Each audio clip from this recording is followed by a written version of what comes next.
Indiana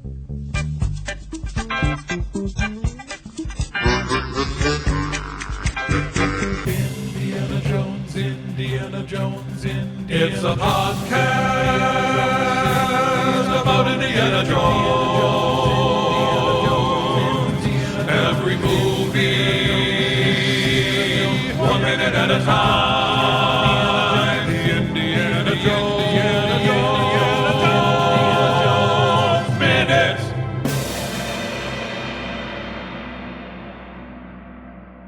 Welcome back to the Indiana Jones Minute, the podcast where we get to the heart of Indiana Jones and the Temple of Doom, one Sanford and Son reference at a time. I'm Pete Mullert.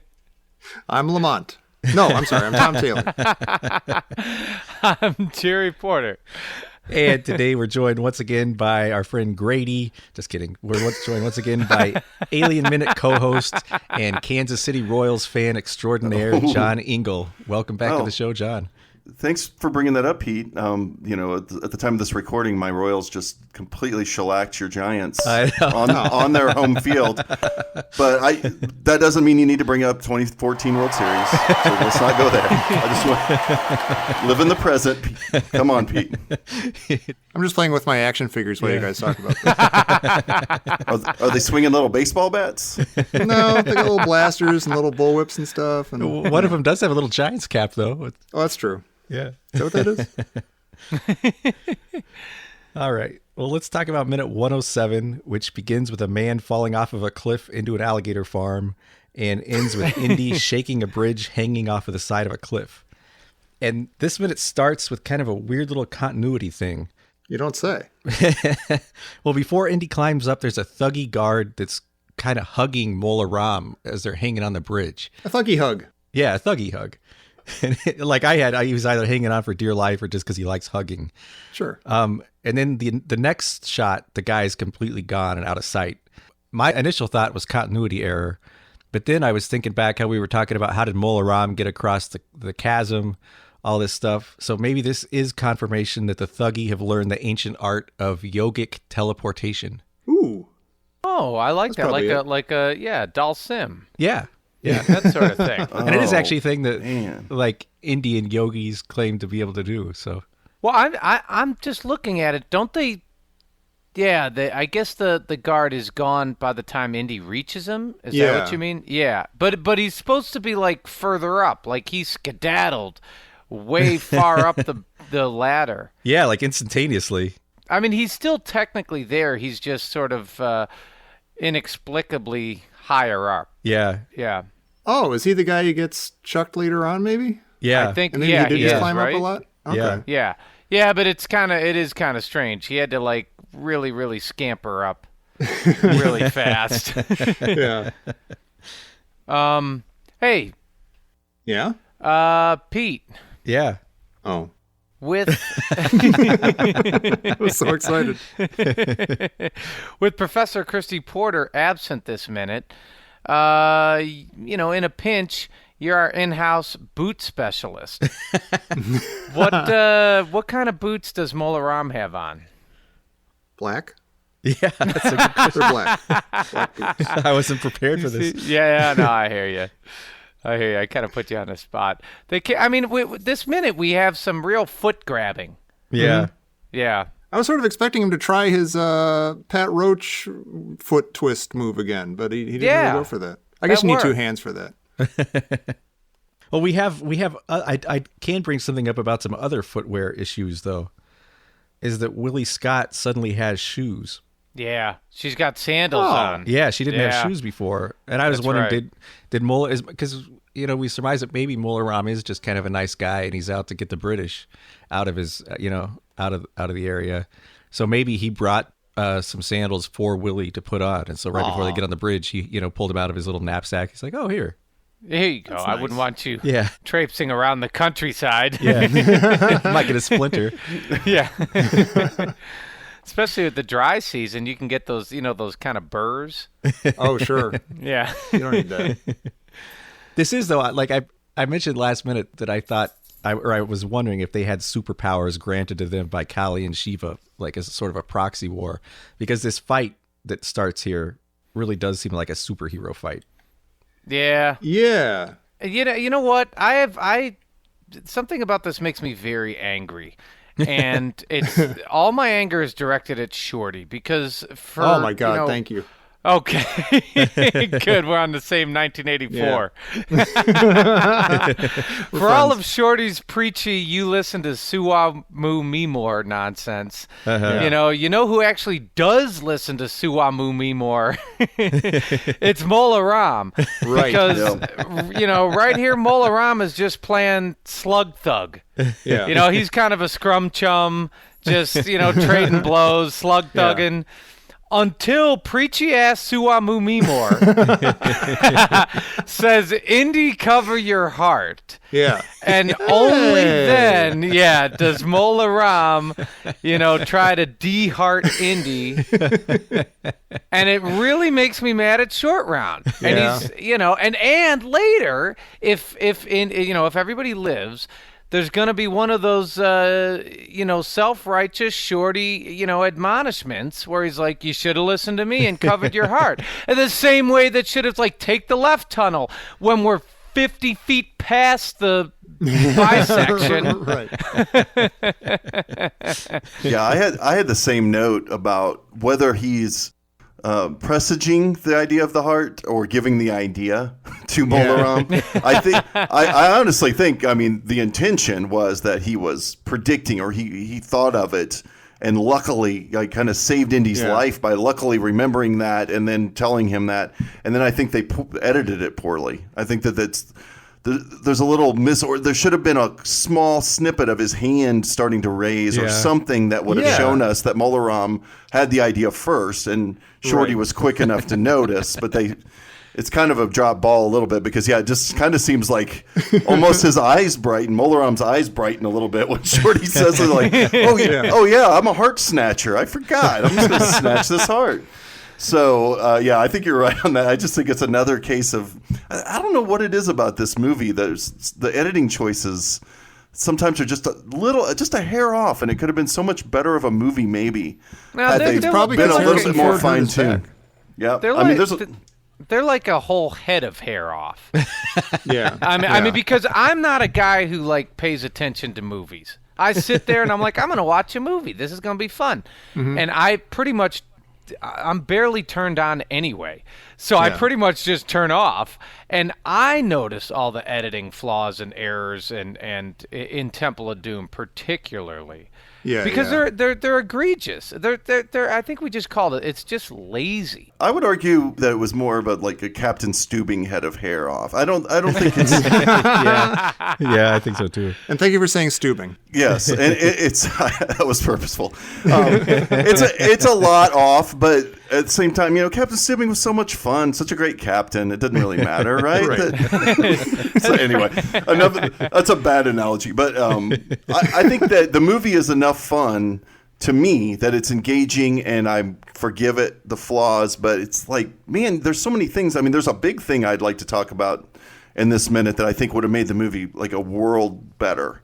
Mm-hmm. In the screenwriting process, but in the editing process, they seem to just be, you're right, lazier and too much of a rush to hit a release date or something like that. Well, I think, can we say that the whole idea of Mola Ram using his heart thing right here is just plain silly? Like it's a little, like it's not his, like Pete's, it's not his superpower. It's just something that he does in the temple and with a, prayer to Kali and stuff, and it's part of a ritual. It's not like he has super strong hands or something. Like, it's just silly. I don't know why he'd be able to do this out here on a bridge. And we were wondering if you need the power of the Sankara stones to be able to do it. And he doesn't actually possess them right now.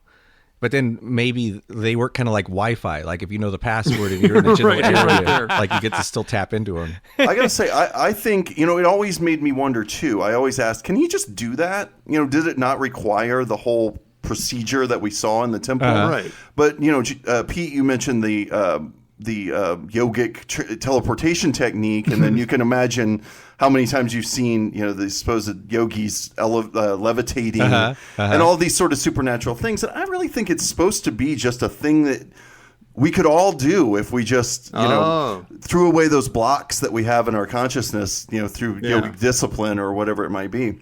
Oh, to me, it makes sense. Yeah. And for the movie, it needs to make sense. So Yeah. there you go.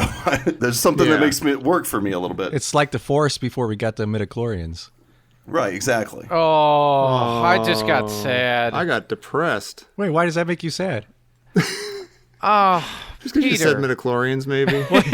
But actually, this is like the original. This was the back in our youth where the Force was a powerful thing that anybody could tap into. Yeah, but Pete, it's not our youth anymore. It's gone forever. Yeah. Oh, It's been ruined and trampled. But we can all recapture our youth by believing that Mola Ram can just steal a heart anytime he wants. All right. Now I feel Don't better. you agree? It's not quite the same, but it's something. we talk about the importance of ceremony, and Yeah. I mean, what is missing here is the pre-heart rip Kali invocation. I believe Pete. What are the words, Pete? So he does actually have a little invocation here, but it's not the one he gave in the temple. This is what he invoked when they were going to pour the blood down Indy's mouth. Oh. And he says, kill the pig, flay his skin, drink his blood. Sure. Wait, he says that again on the That's bridge what he says just on the now? bridge. Yeah, that's what he's saying right now. Wait a minute. Yeah, I almost wondered, did they just lift that? Yeah, but it's weird Oh. because Amresh Puri speaks Hindi, so it's not like they just needed to copy the line. I'm not Yeah. sure why they They could have had him reused say this. something else. Yeah. Well, but is that a specific invocation that is used, if you're dealing... Maybe if you're like a recalcitrant. Yeah, or you're dealing with the enemy. I mean, I don't know. I mean, Larry was a sacrifice. He wasn't necessarily... We debated whether he's the enemy or was he just Larry from accounting or off the Carnival cruise ship. But is this a specific invocation, like a tailored invocation for Indiana Jones? Kill the pig, flay Yeah, his that's a good skin. question. That's specifically for him. That's why he gets so mad in Raiders when the guy calls him a pig and he kicks him in the rucksuckle. That's because he knows, like, if you call me a pig, that's the one that's just for me. That's like his Marty McFly chicken. I was going to say. Yeah. Don't call me a pig. Nobody calls me pig. What did you call me? I think at this point it's not really working because his carpal tunnel is so acute. And he is using his right hand. That's the one that gets worn out. Yeah, and his grip is just, you can see his grip. He just doesn't have the strength in his wrist anymore, and it's like up by his elbow. Well, and also Indy's pushing really hard against it. Yeah. I don't know. You don't like this, Tommy. I can tell. It's, You maybe just don't like this. I don't know what more. It just seems like it doesn't go anywhere for one thing. He just brings out his tricky superpower that you saw before, and it doesn't really do anything. He gets punched in the face and they move on. But see, I think the fact that he's bringing up this past incantation means that Mola Ram is, like Barbara Tuchman always talks about, generals are fighting the last war. And I think he's he's already lost the battle here, and he's fighting something that already happened. So he's looking into the past rather than looking forward to where he should be going. Like us, he's trying to remember the good old days. Yeah. Back when he could easily rip people's hearts out. And we get a reference to that, I think. At least to me, this is what I hear. Because when Willie right here says, "Oh my God," I just think, yes, that's just what the Hindus thought. I like that. Oh my God, too. That's a really affronted, aghast. Oh my God. Well, you know what's weird is getting back to what Shorty was doing. When he said, "Indy, cover your heart," and if he's maybe kind of, alley-ooping Mola Ram here. If we think about it, maybe he had a pivotal moment, and it was the he no nuts, he's crazy. And maybe he's just like, I'm done with it. I could live with Indy when he was nuts.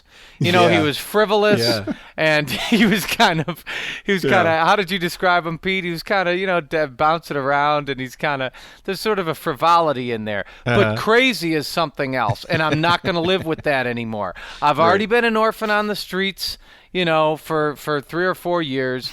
I'm done with that life. I don't need more crazy and chaos. And so he made a choice. He's like, I'm going to let Mola Ram sweep this up. And then, because I hope he doesn't go for your heart, Indy. Yeah, exactly. That would be terrible. He literally kind of like elbows Willie and says, come on, let's get out of here. He does. Yeah. We're into each other now. Let's go. Yeah, I think it might be the next minute. I can't remember if it is this next minute, but yeah, yeah. Like, He come on, kind of Mom. he's like, come on, let's get out of here. He's like, I already gave him the heart thing. Come on, let's get out of here. Yeah, we're good. Well, I wanted to say something more about this heart snatch thing and how it kind of leads into a bigger idea for me. I think it works fine. Like I said, I think it's okay. I think the reason I think it's okay is there's maybe nothing else that they could have done here to raise the stakes of this duel between Indy and Mola Ram, and that's a problem.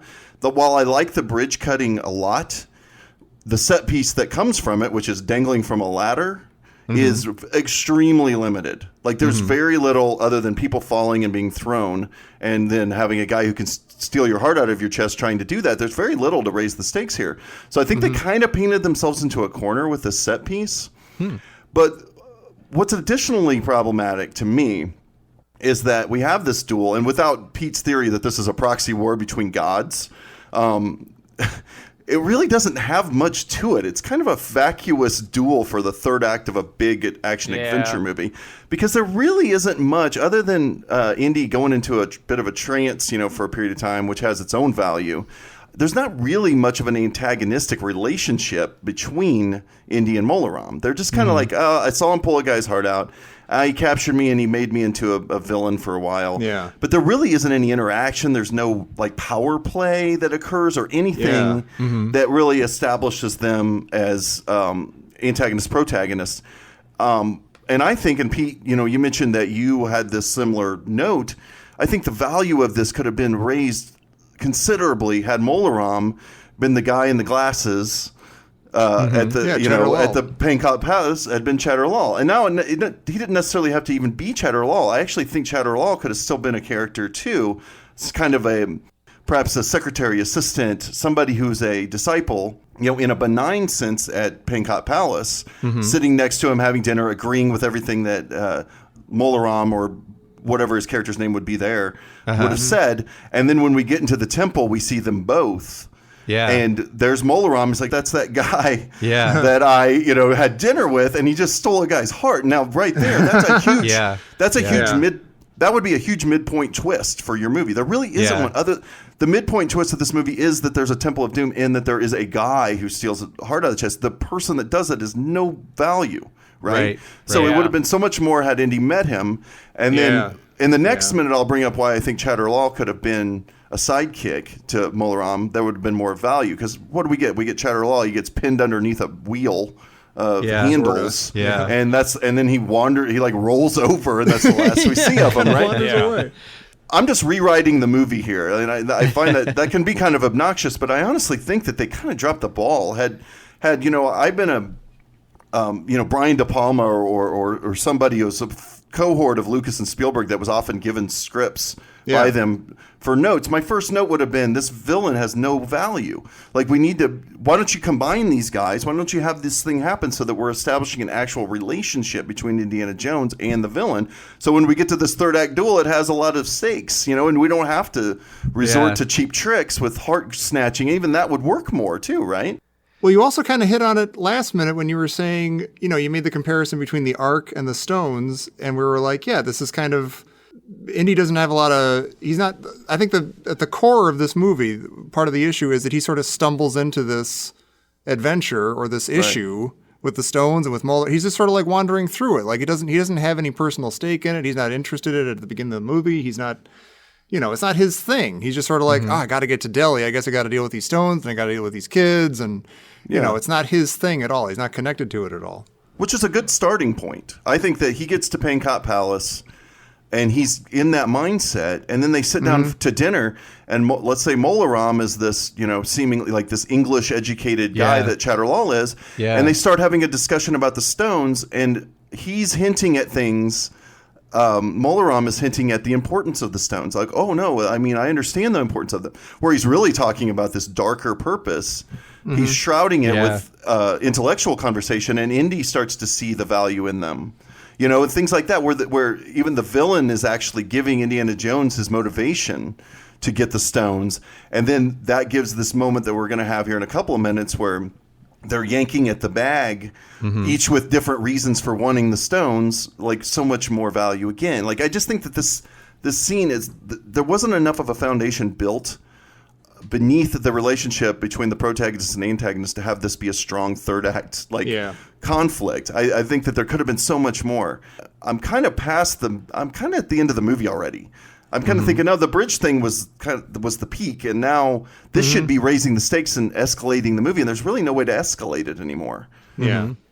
Well, and I mean that's why the movie is very Scooby-Doo-ish, is because when you think about it, Scooby-Doo, they're just driving around in the mystery machine.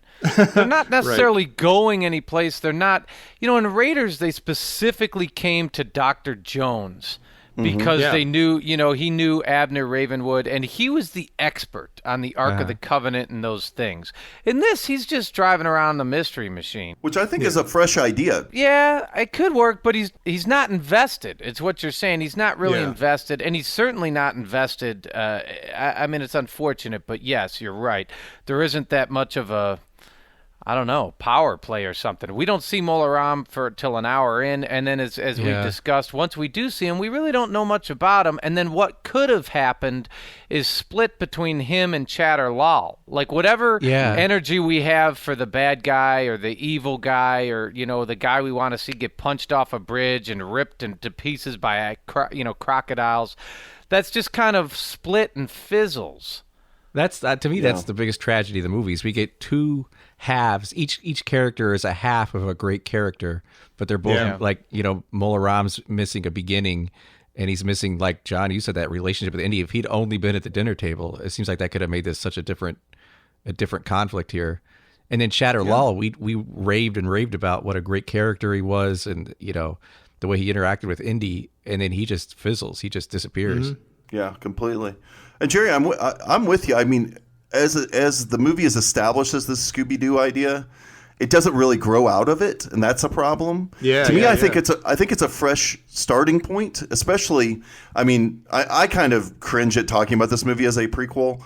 But if it were actually intended to be a prequel and serve the purpose of a prequel, that's a great place to start with Indiana Jones. He should be just wandering around the world trying to make a buck. And then by the end of the movie, he is motivated to save the children. I think that works fine. The rescue of the children works okay. I wonder about that, actually. As we're talking about, like, he never gets past the Scooby-Doo sort of wandering through the, stumbling onto a adventure thing. Like, the movie treats it as though he's had a big turn about, like, oh, I am now the guy who saves these kids. I'm going to do good. I'm going to be a hero. But I never really feel that. I'm like, this is the point in the movie where the character does that or something. It doesn't feel like Indiana Jones is, like, become a different kind of guy, or he's somewhere where he wasn't before. We got bogged down with that for, like, the first, episode 15 to episode now. Well, I think part of the problem with that is because this is a prequel, is that we know that he's not a different guy in Raiders.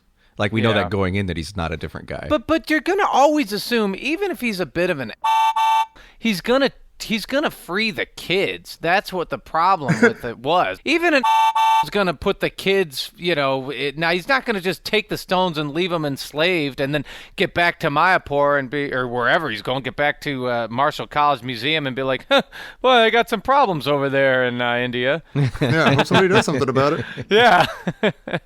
I think part of the problem with the rescuing of the kids, which I like that, is that it's not in the right place in the movie. I think it actually should be more of your third act victory, right? Than getting these stones to fall into the water and knocking a guy off a bridge. Yeah, that's the other linchpin of the failure of the movie, is that, like, you're served these two missions for Indiana Jones. Is it the stones or is it the kids? And which comes first and which is the actual thing? And it never, ever, ever balances or makes sense. Well, you can argue, too, that he didn't exactly rescue the kids. They actually filmed a scene where he does help the kids escape, where they make a bridge across the lava chasm. Oh, right. And they send all the kids across, and then it burns up before they're able to get across. And so there are a lot of different things that they actually filmed or that they thought about filming that I think would have made this a stronger movie, too. I mean, it would have been great. Had something happened like that, and Mola Ram was in their way, and he defeats Mola Ram in a clever way and falls. and we see him. Oh God, is Indy dead? Of course he's not. But he crawl up and he has that one stone. That's a big victory. That would have been much more satisfying, I think. I think there's just a lot of, again, it's editing, but this time it's story editing. I think that there's a lot of things that are completely out of order in this movie. There could have been strengthening of character and reordering of plot points that would have made this a lot stronger of a film. People always talk about, this movie suffered because Lucas was getting divorced, Spielberg is having relationship issues and stuff. They're in a weird place. But I do wonder, the more we talk about it, I wonder if it was just like a timing thing. Like if they didn't have enough time for some reason to work on, like one more pass of the script might have saved this movie and like made it a lot. I know, Pete, I know you love this movie and I'm sorry. And I like it too.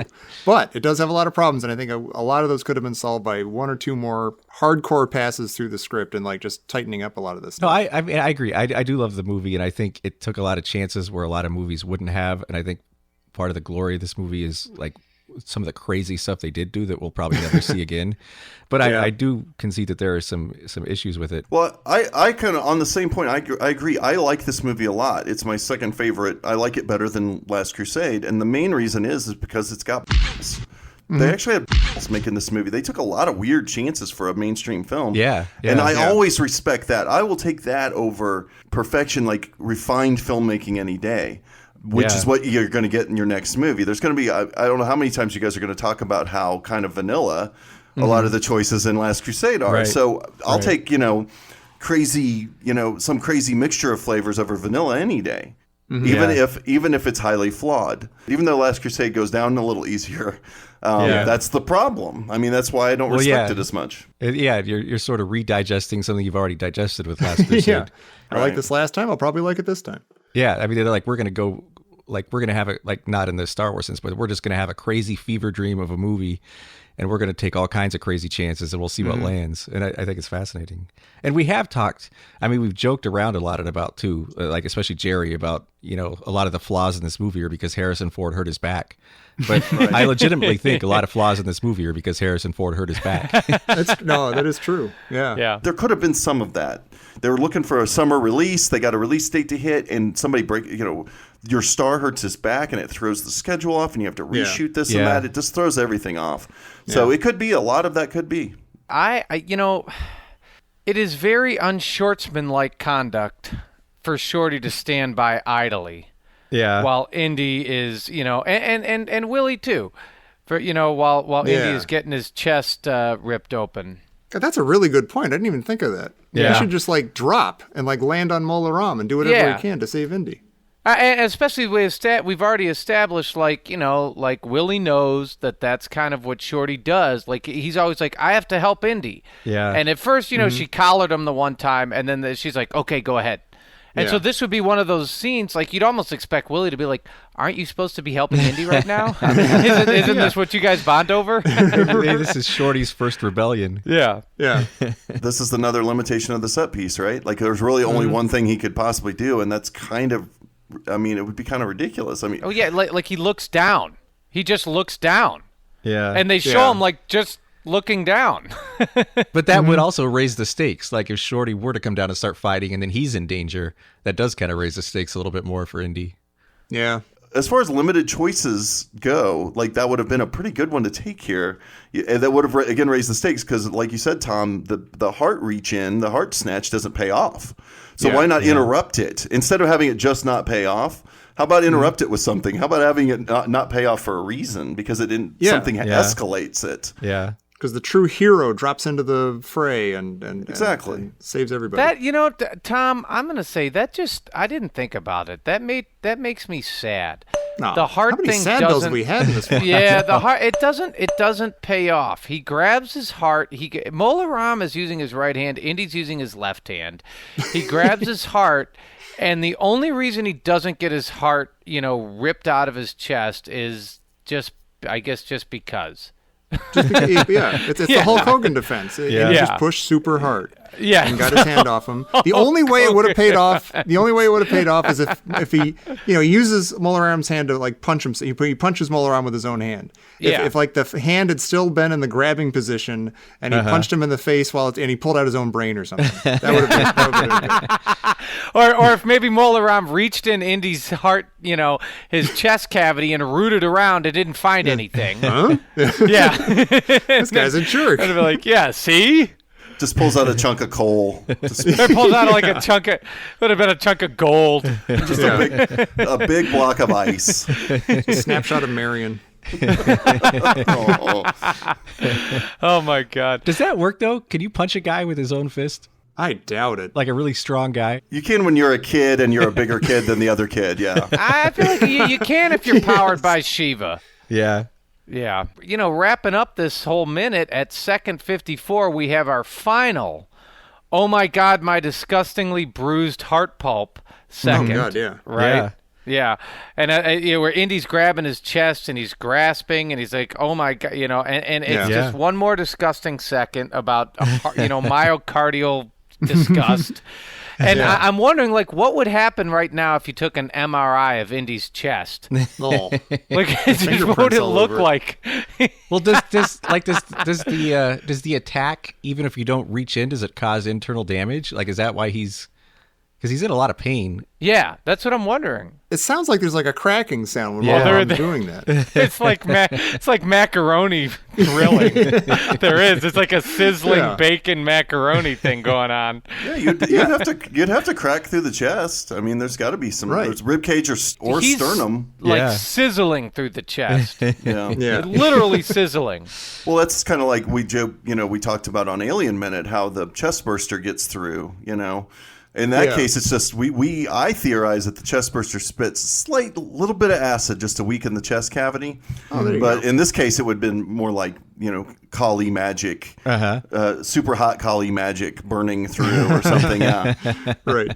And then I don't get why Mola Ram then doesn't just press the attack after this, because he's incapacitated for a second, and Mola Ram is at least fine enough to keep climbing up the ladder. Yeah, like he just got punched in the face, but he seems fine. Is Indy faking? This is why I asked if this is a Sanford and Son moment.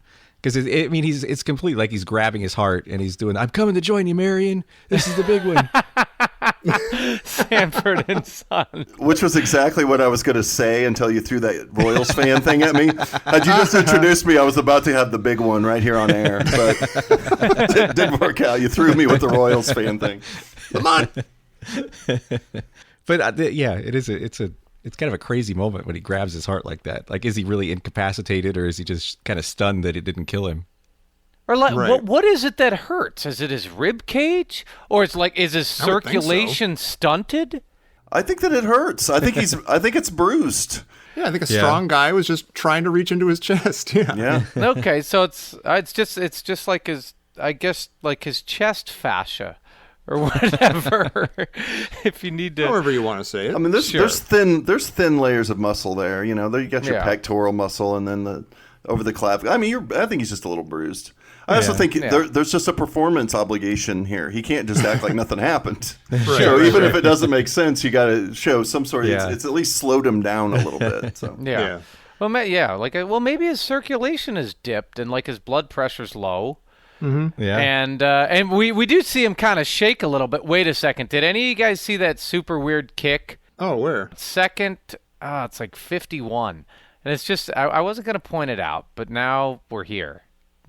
Watch. He kicks his leg out. Yeah, he kicks his leg way out. It's really it's kind of amazing. It's kind of like when you get your dog, like you're tickling your dog's belly and you get that one spot. Yeah. Mola Ram knows, I know your spot, Indy. I got you. He almost looks like a marionette. Yeah, he does. Oh, wait a second. I'm getting something coming in. Oh. Yeah, something's coming in. It's coming to life. Oh, jeez. This just in from Professor Christopher D. Porter. Fortune and Gory. Oh, come on. We didn't think about that? What are we, minute 107? We never thought about Fortune and Gory? That's why we got Christy on the team. She won. Yeah. I think she was referring to that disgusting heart pulp. Yeah. Ugh. Well, with that, John, you've got some disgusting chest cavity moments in the movie you covered. You want to tell people more about that? Yes, you can hear about our discussions of discussing chest cavities at alienminute.com or on iTunes, Stitcher, Google Play, any of your pet podcatcher choices.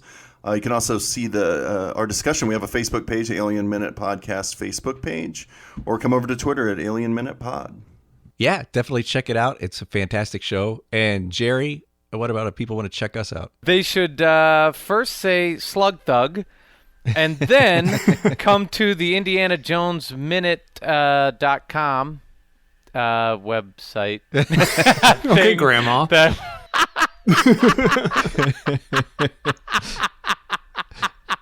Put on your reading glasses. Okay, Grandma.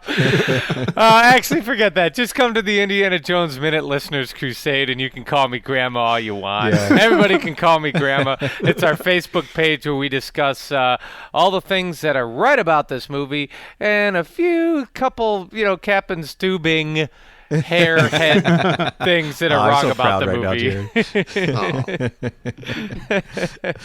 And we have a lot of fun there. And come on, nobody really, you guys didn't, I said it's unshortsmanlike conduct. I liked it. I chuckled. Yeah. Jeez. Am I supposed to interrupt you and give you a medal? You don't want to interrupt the stream of consciousness after something like that either. Yeah. And you don't want to interrupt our feed tomorrow, so please come back and join us for minute 108 of the Indiana Jones Minute. Unshortsman? Thank you, Tommy. I appreciate that. Slug Thug.